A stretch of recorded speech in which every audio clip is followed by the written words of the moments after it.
everyone and welcome back to my channel.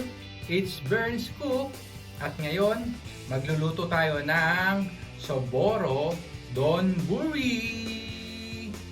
Alam nyo ba na ang Pinoy ay mahilig din sa Donburi? Alam nyo ba kung bakit? Di ba mahilig tayo sa mga rice toppings? At alam nyo ba na ang Donburi ay pangkaraniwan lang na recipe sa Japan? Kaya ngayon, samahan nyo akong magluto ng potaheng ito. Tara na! At sa ating simulan, ang recipe nito. Let's go!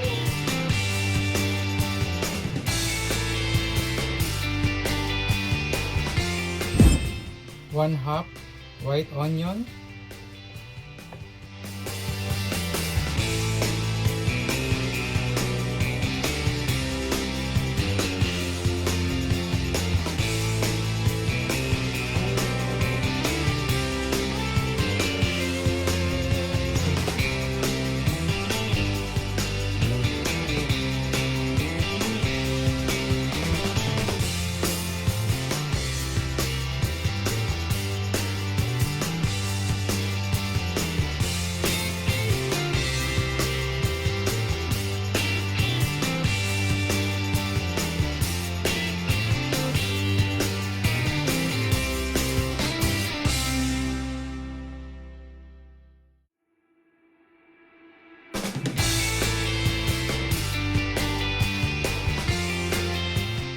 we're done for chopping our white onion.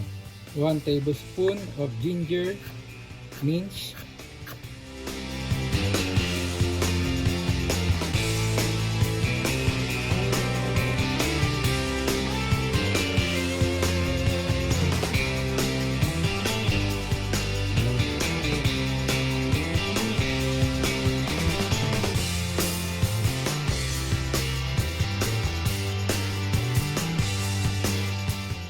and transfer the small plate.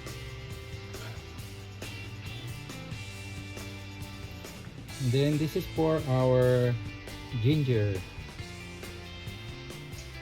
Next ingredient is leek. 1 stalk of leek.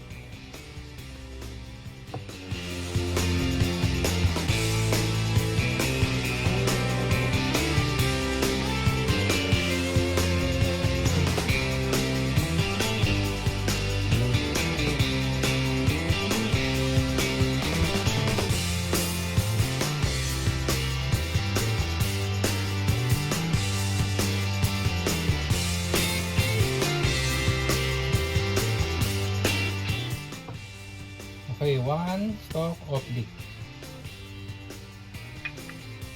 1/2 cup of green peas,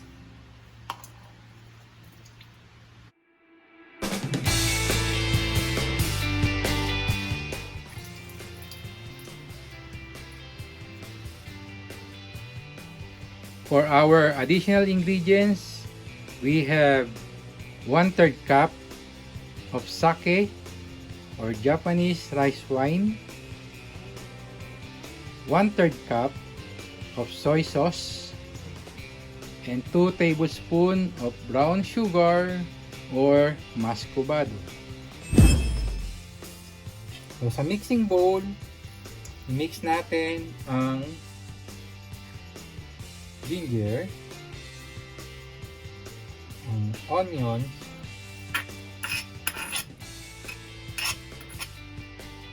ang sake, at din natin ang soy,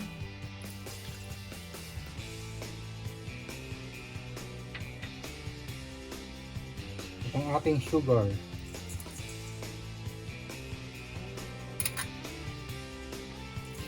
Then mix lang natin ang ating mga ingredients, ang beef, onions,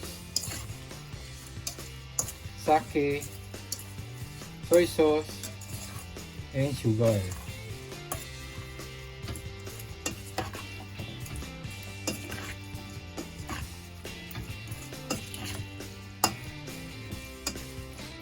Leave it for 3 minutes.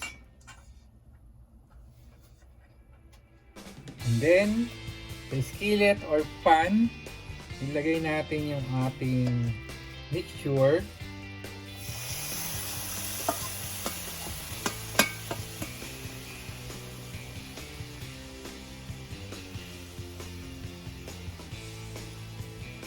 At iset natin yung ating heat, medium, high.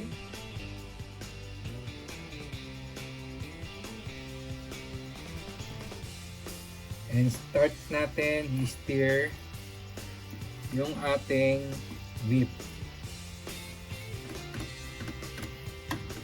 Stir lang natin hanggang mag-brown yung ating beef.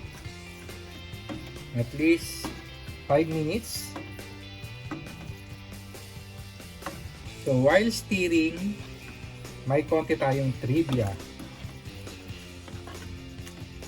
So yung pangalan ng ating recipe for today is Soboro Donburi, or ibig sabihin sa Japanese, ang salitang Soboro ay ground meat, fish, or pwede ring eggs na niluluto ng maliliit or finely and crumbled. Yun ang ibig sabihin ng Soboro. And then yung donburi or don in short, ang ibig sabihin ay rice bowl or steam rice bowl. O ayan ha, alam nyo na ang Soboro at donburi ha.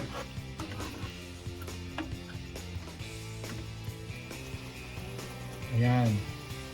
Then you can add your green peas or sweet peas.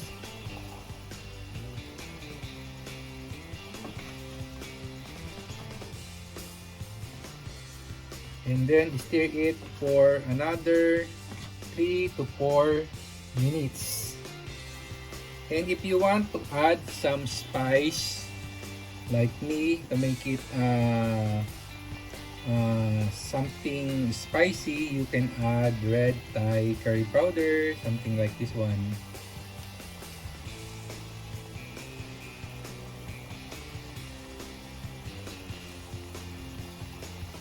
There you go. And just stir it.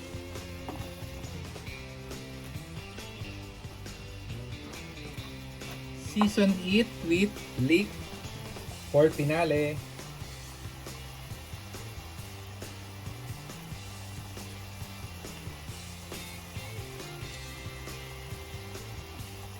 Yan, kung makikita nyo yung contrast ng green and brown sa ating recipe, which makes more appealing. So that's it. So that's my Soboro Donburi Berns cook version.